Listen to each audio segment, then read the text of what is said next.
Hello everyone, welcome to my next class of advanced structural engineering. ఈ క్లాస్లో మనము new unit start చేయబోతున్నాం, unit 4, that is water tanks. కాబట్టి ఇప్పుడు మన టాపిక్ పేరు వచ్చేసి concept of water tanks part 1. So మన యూనిట్ 4 వచ్చేసి వాటర్ ట్యాంక్ సంబంధించి డిజైన్ అండ్ కాన్సెప్ట్. సో ఈ వాటర్ ట్యాంక్స్లో బేసికల్లీ షేప్ని బట్టి 2 టైప్స్లో క్లాసిఫై ఉంటాయి, circular and rectangular water tanks. So water tanks అంటే ఎందుకు? బేసికల్లీ డైలీ రిక్వైర్మెంట్ ఆఫ్ వాటర్ని మీట్ చేయడానికి, స్టోరేజ్ చేసుకోవడానికి వాటర్ని పనికొచ్చేది. So to meet the daily requirement of water by industries, campuses, localities, towns and cities, various types of RCC water tanks are used. So ఏ విధంగా other మెటీరియల్స్తో water ట్యాంక్స్ని మనం construct చేస్తాము, similarly ఆర్సీసీతో కూడా మనం వాటర్ ట్యాంక్స్ని కన్స్ట్రక్ట్ చేస్తే దాన్ని మనం ఆర్సీసీ వాటర్ ట్యాంక్స్ అని చెప్పేసి అంటాము. సో బేసికల్లీ మన సిలబస్లో ఉండేది రెస్టింగ్ ఆన్ గ్రౌండ్, అంటే వాటి యొక్క పొజిషన్ని బట్టి 3 టైప్స్లో క్లాసిఫై ఉంటాయి అన్నమాట. Tanks resting on ground, under ground tanks, elevated tanks. Resting on ground అంటే బేసికల్లీ మనకు విజిబుల్గా, మన ఐకి విజిబుల్గా ఉండేటట్టు, ఓకే, రెస్టింగ్ ఆన్ గ్రౌండ్ అనమాట. And otherwise under ground tanks ఉంటాయి, అవి అండర్ గ్రౌండ్ ఉంటాయి, పేరుతోనే తెలుస్తుంది. ఎలివేటెడ్ అంటే వాటికి సమ్ స్టాండ్ ఉండి, ఓకే, దానికి సమ్ హై ఎలివేషన్లో ఉంటాయి. ఏ పాయింట్ అంటే మనం దూరం నుంచి చూసినా కానీ హై స్పాట్లో ఉండటం వల్ల విజిబిలిటీ అనేది ఎక్కువగా ఉంటుంది అనమాట. సో నెసెసిటీని బట్టి ఈ యొక్క క్లాసిఫికేషన్, ఈ యొక్క పొజిషన్ అనేది మనం ఇచ్చుకోవడం జరుగుతుందన్నమాట. బట్ బేసికల్లీ ఇక్కడ మనం రెస్టింగ్ ఆన్ గ్రౌండ్ స్టడీ చేస్తున్నాం కాబట్టి, ఓకే, వాటికి సంబంధించిన వాటర్ ట్యాంక్స్ని, ఒక డిజైన్ని, కాన్సెప్ట్ని చూడబోతున్నాము. Okay, design of circular water tanks resting on ground. Circular water tanks can have a flexible base or rigid base as shown in figure. So water ట్యాంక్స్కి 2 types of bases ఉంటాయి అనమాట. ఒకటి వచ్చేసి రిజిడ్ బేస్, ఒకటి వచ్చేసి flexible base. ఇక్కడ మీరు చూసినట్టుగా రిజిడ్ బేస్ అంటే పేరుతో తెలుస్తుంది, దాని దగ్గర ఒక బేస్ ఏదైతే ఉందో గ్రౌండ్తో రిజిడ్గా ఉంటుంది అని చెప్పేసి. ఫ్లెక్సిబుల్గా ఉంటే అది ఎదర్ రిజిడ్గా అయినా ఉండొచ్చు, ఆర్ అదర్వైజ్ మూవబుల్గా అయినా ఉండవచ్చు. In case of flexible joints, the wall is free to move outward. ఫ్లెక్సిబుల్లో అయితే వాల్ అనేది అవుట్వర్డ్ సైడ్ మూవ్ అవడానికి వీలుగా ఉంటుంది. When internal water pressure is applied. ఎప్పుడైతే ఇంటర్నల్ వాటర్ ప్రెషర్ అప్లై అవుతుందో అప్పుడు అవుటర్ వాల్ ఏదైతే ఉంటుందో అది అవుటర్ సైడ్ మూవ్ అవ్వడానికి అవకాశం ఉంటుంది అన్నమాట. And hence the wall is subjected to hoop forces T only. ఆ హూప్ ఫోర్సెస్ నెట్టి అనుకుంటే హూప్ ఫోర్సెస్కి ఇవి సబ్జెక్ట్ అవుతాయన్నమాట. సో బేసికల్లీ ఇక్కడ మీరు పిక్చర్ చూసినట్టయితే, సో ఫస్ట్ 2 పిక్చర్స్, ఓకే, ఏవైతే ఉన్నాయో అవి రెక్టాంగులర్ వాటర్ ట్యాంక్స్ అనమాట. అంటే ఒకదానికంటే ఒకటి ఉన్నాయి కదా. సో 3 రోస్ ఉన్నాయి, 3 కాలమ్స్ ఉన్నాయి ఇక్కడ బేసికల్లీ, ఓకేనా. ఫస్ట్ కాలంలో మొత్తము పిక్చర్స్ అని చెప్పేసి ఉంది కదా, దాని పక్కన సెకండ్ కాలంలో ఏవైతే 2 పిక్చర్స్ ఉన్నాయో అవి రెక్టాంగులర్ వాటర్ ట్యాంక్స్ అన్నమాట. రెయిన్ఫోర్స్మెంట్ సిమెంట్ కాంక్రీట్తో ఈ విధంగా బిల్టప్ చేస్తారు. అండ్ థర్డ్ కాలంలో ఏవైతే 2 మనకు కనిపిస్తున్నాయో వాటర్ ట్యాంక్స్ వచ్చేసి అవి సర్క్యులర్ వాటర్ ట్యాంక్స్ అన్నమాట. బేసికల్లీ అంటే సర్క్యులర్ వాటర్ ట్యాంక్స్ అంటే ఏం లేదు, దాని యొక్క క్రాస్ సెక్షన్ అనేది సర్క్యులర్గా ఉంటుంది అంతే. అండ్ పైన ఒక డోమ్ అనేది రావకపోవచ్చు కూడా, ఎలాగైనా ఉండొచ్చు. సో సర్క్యులర్ వాటర్ ట్యాంక్స్కి రెక్టాంగులర్ వాటర్ ట్యాంక్స్కి డిఫరెన్స్ అనేది వాటి యొక్క క్రాస్ సెక్షను. అండ్ ఇంకా సమ్ డిఫరెన్సెస్ చూసుకున్నట్టయితే, okay, when to construct rectangular water tank and circular water tank. Capacity of liquid to be storage is small. ఒకవేళ లిక్విడ్ యొక్క capacity ఏదైతే స్టోర్ చేసుకోవాలనుకుంటున్నామో దాని యొక్క కెపాసిటీ స్మాల్గా ఉందనుకుంటే అప్పుడు rectangular water tank otherwise circular water tank, okay. And area of reinforcement ఏదైతే ఉందో అది సర్క్యులర్ వాటర్ ట్యాంక్లో చాలా ఎక్కువ అన్నమాట. And while other water tank it is very less. And ఇంకా చూసుకున్నట్టయితే అమౌంట్ ఆఫ్ కాంక్రీట్ ఏదైతే యూస్ చేస్తామో అది రెక్టాంగులర్ వాటర్ ట్యాంక్లో చాలా లెస్, ఓకే. దీంట్లో అయితే హయ్యర్ ఉంటుంది అన్నమాట.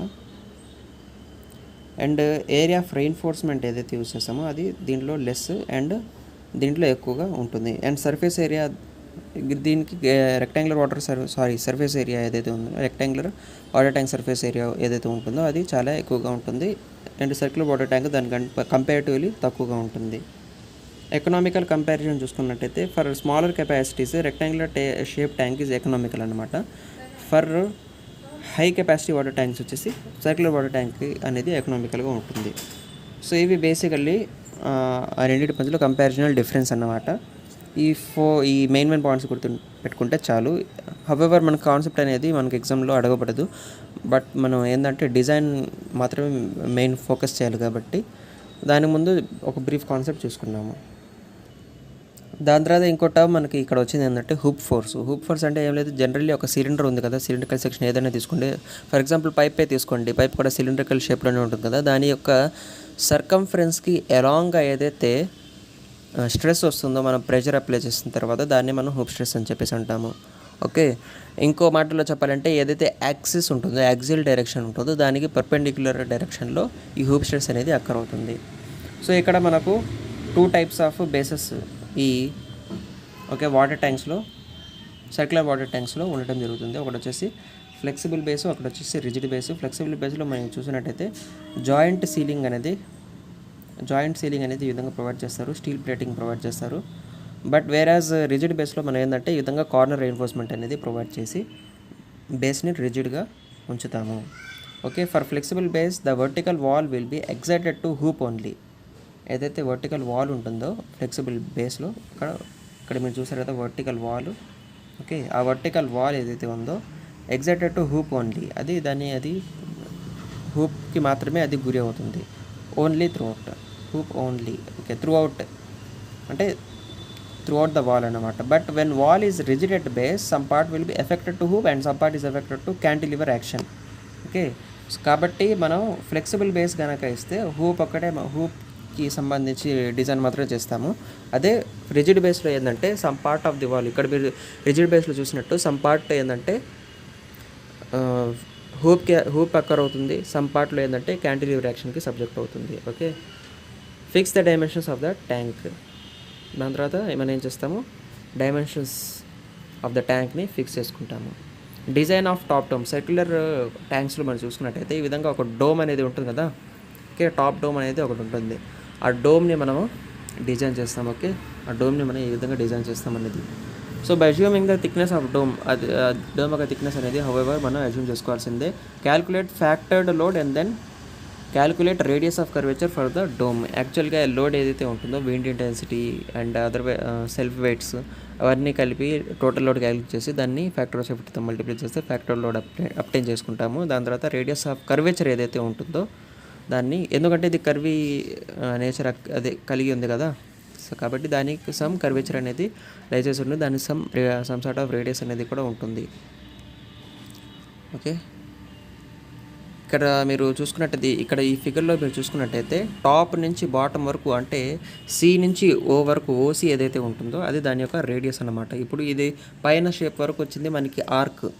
ఓకే, దాని యొక్క పాయింట్ ఒక మిడ్ పాయింట్ సి దగ్గర ఉంది అని చెప్పేసి అనుకుంటే, అండ్ సర్క్యులర్ యొక్క సెంటర్ ఓ దగ్గర ఉంటుంది అనమాట. అండ్ మనము సి నుంచి ఓ దగ్గర లైన్ డ్రా చేస్తే మనకు అప్టైన్ అయ్యేది radius of the curvature. Okay, so calculate meridional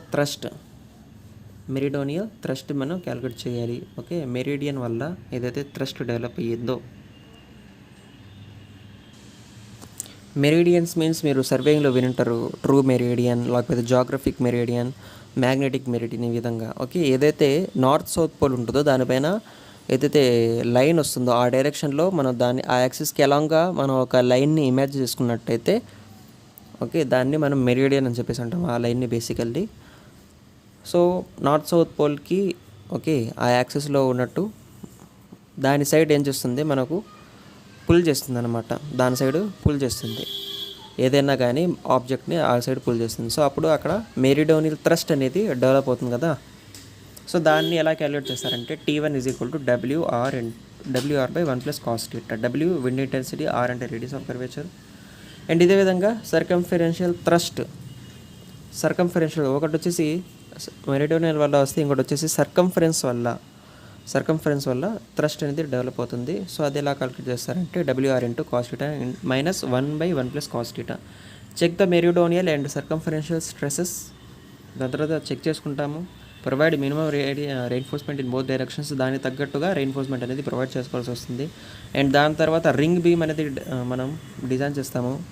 okay, ring beam already చెప్పున్నాను కదా, దీంట్లో కూడా మనం చూసుకుని ఉన్నాం. సెకండ్ యూనిట్ ఇది బంకర్స్ అండ్ సీలోస్లో కూడా మనం రింగ్ బీమ్ అనేది ప్రొవైడ్ చేస్తాం. సిమిలర్లీ ఇక్కడ కూడా రింగ్ బీమ్ అనేది డిజైన్ చేయాల్సి వస్తుంది. సో దాంట్లో ఏంటంటే మనం హూప్ టెన్షన్ అనేది క్యాలిక్యులేట్ చేస్తాము. ఓకే, హూప్ ఫోర్స్ ఏదైతే ఉందో దాని నుంచి టెన్షన్ ఏదైతే డెవలప్ అవుతుందో దాన్ని హూప్ టెన్షన్ అని చెప్పేసి అంటాము. సో అది ఎలా క్యాలిక్యులేట్ చేస్తామంటే T1 cos θ d/2. ఏంది ఇక్కడ T1 మెరిడోనియల్ థ్రస్ట్, T2 అంటే సర్కంఫరెన్షియల్ థ్రస్ట్. ఓకే, టీటా అంటే ఇక్కడ బేసికల్లీ ఏం లేదు. ఇప్పుడు ఏదైతే మెరిడోనియల్ థ్రస్ట్ ఉందో, ఓకే, దానికి 2 కాంపోనెంట్స్ మనం డ్రా చేసామనుకోండి. ఓకే, బేసికల్లీ అది ఒక రిజల్టెంట్గా అనుకుంటే దానికి 2 కాంపోనెంట్స్ హారిజంటల్లీ వర్టికల్లీ ఉంటాయి కదా. సో హారిజంటల్గా ఏదైతే ఉందో హారిజంటల్తో అది టీటా యాంగిల్ మేట్ చేస్తుందని చెప్పేసి ఈ కింద ఫిగర్ని చూడండి. ఈ కింద ఫిగర్ని చూస్తే హారిజంటల్తో టీటా యాంగిల్ మేట్ చేస్తుందని చెప్పేసి అనుకుంటే అప్పుడు హారిజంటల్ కాంపోనెంట్ ఏమవుతుంది, T1 cos θ అవుతుందా లేదా? ఎందుకంటే T1 అనేది రిజల్టెంట్ ఫోర్స్ అనమాట. అప్పుడు T1 cos θ అనేది హారిజంటల్ కాంపోనెంట్ అయి ఉంటుంది. అండ్ T1 sin θ అనేది దాని యొక్క వర్టికల్ కాంపోనెంట్. ఈ విధంగా ఓకే మనము టీటాని ఆబ్టైన్ చేసుకుంటాము. ఓకే, అండ్ అదేవిధంగా హూప్ టెన్షన్ క్యాలిక్యులేట్ చేస్తాము T1 cos θ into d/2. Okay, exactly hoop అనేది ఎక్కడ లై చేస్తుందంటే d/2 దాని యొక్క డయామీటర్ ఏదైతే ఉంటుందో, ఓకే, టోటల్ ఆ డోమ్ యొక్క డయామీటర్ ఏదైతే ఉంటుందో దాంట్లో హాఫ్లో లై చేస్తుంది అనమాట d/2లో.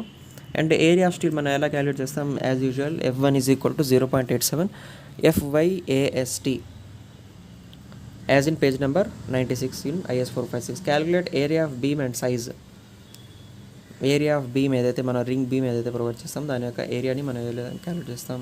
Area of beam and size ఈ ఫార్ములా ద్వారా క్యాలిక్యులేట్ చేస్తాం అనమాట. Stresses in concrete is equal to F1/AC plus M-1 into AST. దీని ద్వారా మనకు AC తెలీదు, AST తెలీదు, మనం క్యాలిక్యులేట్ చేయొచ్చు. F1 తెలుసు అండ్ అదేవిధంగా స్ట్రెసెస్ తెలుసుకొని ఉంటాము, మాడ్యులర్ రేషియో తెలుసుకొని ఉంటాము, దాని నుంచి సిగ్మా CT కనుక్కుంటాము అండ్ దాని నుంచి సిగ్మా ST కనుక్కుంటాం. హవెవర్ అది మనకు డిజైన్లో వస్తుందన్నమాట. Design of cylindrical walls. Okay, దాని తర్వాత స్టెప్ ఏంది? సో ఫస్ట్ ఆఫ్ ఆల్ మనం ఏం చేసాం, డిజైన్ ఆఫ్ టాప్ అదే ఫ్లెక్సిబుల్ బేసా రిజిడ్ బేసా తెలుసుకున్నాం. దాని తర్వాత టాప్ డోమ్, ఒకవేళ సర్క్యులర్ ట్యాంక్ ఉంటే flexible base rigid base conclude చేసిన తర్వాత టాప్ డౌన్ డిజైన్ చేస్తాం. దాని తర్వాత రింగ్ బీమ్, దాని తర్వాత సిలిండ్రికల్ వాల్స్ ఏవైతే ఉన్నాయో అవి డిజైన్ చేయాల్సి వస్తుంది. ఫర్ ఫ్లెక్సిబుల్ బేస్ అయితే మినిమం హూప్ టెన్షన్, ఈ ఫార్ములాస్ అన్నీ గుర్తుపెట్టుకోవాలన్నమాట, ఇవి ఎక్కడ ఉండవు. So maximum hoop tension ½ gamma H into D. Okay, gamma అంటే ఇక్కడ యూనిట్ వెయిట్ అండ్ H అంటే height of the wall, D అంటే డయామీటర్ ఆఫ్ ద డోమ్. దాన్ని మనం F2గా రిప్రజెంట్ చేసుకోవచ్చు.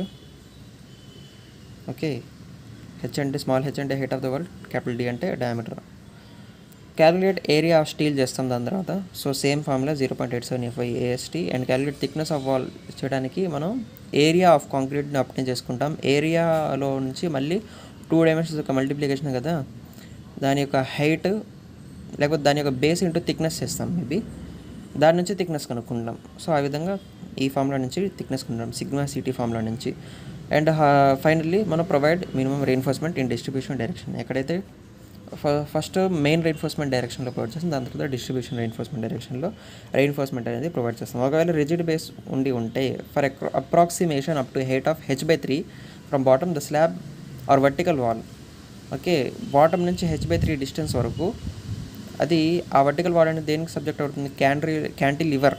ఓకే, క్యాంటిలివర్ యాక్షన్ సబ్జెక్ట్ ఉంటుంది. రిమైనింగ్ హైట్ ఏదైతే ఉంటుందో 2H/3 అంతా అది వచ్చేసి హూప్ టెన్షన్. నేను స్టార్టింగ్లో చెప్పాను కదా, రిజిడ్ బేస్కి ఫ్లెక్సిబుల్ బేస్కి ఇది డిఫరెన్స్.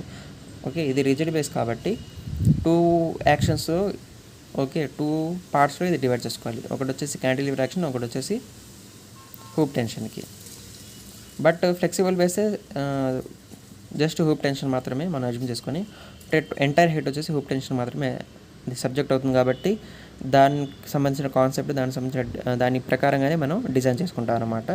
దీంట్లో 2 కాంపోనెంట్స్లో ఈ విధంగా టోటల్ హైట్ని డివైడ్ చేసుకుంటాం. ఒకటి వచ్చేసి H/3, ఒకటి వచ్చేసి 2H/3. ఓకే, ఇక్కడ మీరు చూసినట్టు ఈ వర్టికల్ వాల్లో H/3 2H/3గా డివైడ్ చేసుకుంటారు. హూప్ టెన్షన్ వచ్చేసి సేమ్ ½ గామా ఇంటూ HD కాబట్టి H అంటే ఇక్కడ ఏంది 2H/3 యాక్చువల్లీ. ఓకే, ఏదైతే హూప్ టెన్షన్కి సబ్జెక్ట్ అయ్యిందో హూప్ యాక్షన్లో హూప్ టెన్షనే కదా మనం తీసుకునేది, కాబట్టి 2h/3 తీసుకుంటాం హెచ్ బదులు. And area of steel as usually 0.87 FIAST. Cantilever యాక్షన్లో వచ్చేసరికి ఓకే దాని యొక్క ఏరియా ఆఫ్ స్టీల్, దాని యొక్క ఓకే లిమిటింగ్ మూమెంట్ అంతేనా, MU మూమెంట్ ఆఫ్ రెసిస్టెన్స్ ఏదైతే ఉంటుందో MU లిమిటింగ్, దాన్ని మనం అప్టైన్ చేసుకుంటాము. లిమిటింగ్ మూమెంట్ ఆఫ్ రెసిస్టెన్స్ అన్నమాట. ఈ విధంగా మనం దీన్ని అప్టైన్ చేసుకుంటాము. బట్ M వాల్యూ ఏ విధంగా వస్తుంది అంటే ఈ ఫార్ములా వేసిన ద్వారా మనకు వస్తుంది అనమాట. So okay 2/9 gamma H square into 2/3 into h/3 plus gamma H square. Okay ఈ పైన ఫార్ములాని తీసేయండి. డైరెక్ట్గా మీరు ఏం గుర్తుపెట్టుకుంటారంటే ఓకే డెరివేషన్ అంతా మనం తీసేస్తే డైరెక్ట్గా దీన్ని ఈ ఫార్ములాని గుర్తుపెట్టుకుంటాం. 5γh³/81 ఆర్ γh/6 ఈ విధంగా అయినా చేసుకోవచ్చు. సో ఇదంతా కొంచెం కాంప్లికేటెడ్గా ఉంటుంది ఈ డెరివేషన్ అంతా, ఈ ఫార్ములా ఎలా వచ్చిందో డిరైవ్ చేసుకోవడానికి. బట్ మీకు ఇది సిలబస్ పరంగా మీకు ఏంటంటే డెరివేషన్ ఇంపార్టెంట్ కాదు, మనకు ఇంపార్టెంట్ ఏంటంటే డిజైన్ మాత్రమే. డిజైన్ మనము ఫార్ములాస్ గుర్తుపెట్టుకోవడం ద్వారా ఓకే చేసేవచ్చు. సో ఫార్ములా ఫైనల్ అల్టిమేట్లీ మనకు అవసరం కాబట్టి 5γh³/81 ఆర్ γh/6 ఓకే. లేదు ఒకసారి మీరు ట్రై చేస్తాము ఈ ఫార్ములా ఏ విధంగా వచ్చిందో అంటే ఈ డయాగ్రామ్ ఏదైతే ఉందో ఇక్కడ స్క్రీన్ షాట్ తీసుకోండి, ఒకసారి మీరే ట్రై చేయండి. ఏవే ఫోర్సెస్ వస్తున్నాయో అండ్ ఏ డిస్టెన్సెస్ ఉన్నాయో ఓకే మూమెంట్స్ ఏ విధంగా అప్టైన్ అవుతాయో ఫోర్స్ ఇంటూ పర్పెండిక్యులర్ డిస్టెన్సెస్ వేసి మీరు ఫైనల్లీ ఓకేనా అప్టైన్ చేసుకుంటారంటే అదే మీరు చూసుకుంటారంటే అబ్జర్వ్ చేస్తారంటే చూడండి స్క్రీన్ షాట్ తీసుకొని ఇంతవరకు ఓకే మీరు ట్రై చేయండి. ఫైనల్లీ మూమెంట్ మనకి ఎంత వస్తుంది 5γh³/81 ఆర్ γh/6. ఈ విధంగా ఏరియా ఆఫ్ స్టీల్ క్యాలిక్యులేట్ చేస్తే మనకు పేజ్ నెంబర్ 96లో MU = 0.87 FIAST/D × 1 - FIAST/FCKBD or MU limiting ఏదైతే ఉంటో అంటే దీన్ని మించకుండా చూసుకోవాలంటే మనం 0.36 FCKBD² × XUmax/D × 1 - 0.42 XUmax/D వేసుకుంటాం అనమాట. ఈ విధంగా మనము క్యాంటిలివర్ యాక్షన్ సబ్జెక్ట్ అయిన తర్వాత ఏదైతే ఏరియా ఆఫ్ స్టీల్ దానికి అవసరమో అండ్ ఏదైతే okay resistance moment of resistance దానికోసమో అది మనం క్యాలిక్యులేట్ చేసుకుంటాము. చెక్ చేసుకోవడానికి కోసము ఈ మూమెంట్ ఆఫ్ రెసిస్టెన్స్ని అప్లై చేసుకుంటాము. And design of bottom slab దీంట్లో మనం ఏం చేస్తాం provide minimum thickness of slab and provide minimum reinforcement in both directions. So అది బేసికల్లీ సర్క్యులర్ ట్యాంక్ యొక్క డిజైన్ అనమాట, ఈ విధంగా ఉంటుంది. అండ్ నెక్స్ట్ చూసుకున్నట్టయితే రెక్టాంగులర్ వాటర్ ట్యాంక్ ఒక డిజైన్ అనమాట. దీంట్లో మనం ఏం చేస్తాం basically first of all fix the dimensions of rectangular water tank, that is length, breadth, height. లెంగ్త్ని, బ్రెడ్త్ని, హైట్ని మనం ఏం చేస్తాం ఫస్ట్ ఆఫ్ ఆల్ ఫిక్స్ చేస్తాం. అండ్ సెకండ్ స్టెప్లో డిజైన్ ఆఫ్ వర్టికల్ వాల్ చేసుకుంటాము. ఒకవేళ L/B అనేది <= = 2 ఉంటే దాని యొక్క కేసు అనేది మారుతుంది. For the height of 3h/4 and for the height of h/4 2 పార్ట్స్లు డివైడ్ చేసుకొని చేస్తాం. అదే L/B > 2 ఉంటే దానికి ఈ విధంగా డివైడ్ చేసుకోవడానికి అవసరం ఉండదు అనమాట. ఏ విధంగా మన సర్క్యులర్ వాటర్ ట్యాంక్లో flexible base, rigid base obtain చేసుకొని, రిజిడ్ బేస్ అయితే 2 పార్ట్స్లో చేసాం కదా, బట్ ఫ్లెక్సిబుల్ బేస్ అయితే మనం ఎంటైర్లీ ఒకే డెరివేషన్ లాగా చేసాము, ఒకే ప్రొసీజర్లో చేసాము, ఒకే హైట్ ఆఫ్ ద వాల్ని కన్సిడర్ చేసుకొని చేసాము. అదేవిధంగా దీంట్లో కూడా మనము ఓకే L/B ఒకవేళ <= 2 ఉంటే ఒకే హైట్ అజ్యూమ్ చేసుకొని చేస్తాము. ఒకవేళ <= 2 ఉంటే 3h/4 h/4 డివైడ్ చేసుకొని చేస్తాం అన్నమాట. సో బేసికల్లీ ఓకే అదర్వైజ్ ఇప్పుడు చెప్తే కనుక వీడియో లెంగ్తీ అయిపోతుంది. సో ఈ design of rectangular water tank అనేది నెక్స్ట్ క్లాస్లో డిస్కస్ చేస్తాను. బేసికల్లీ నేను దీని యొక్క కంపారిజన్ ప్లాట్ చేయడానికి నేను స్టార్ట్ చేశాను. హౌవెవర్ డీటెయిల్డ్ డిస్కషన్ అనేది నెక్స్ట్ క్లాస్లో ఉండబోతుంది. So thank you for watching this video.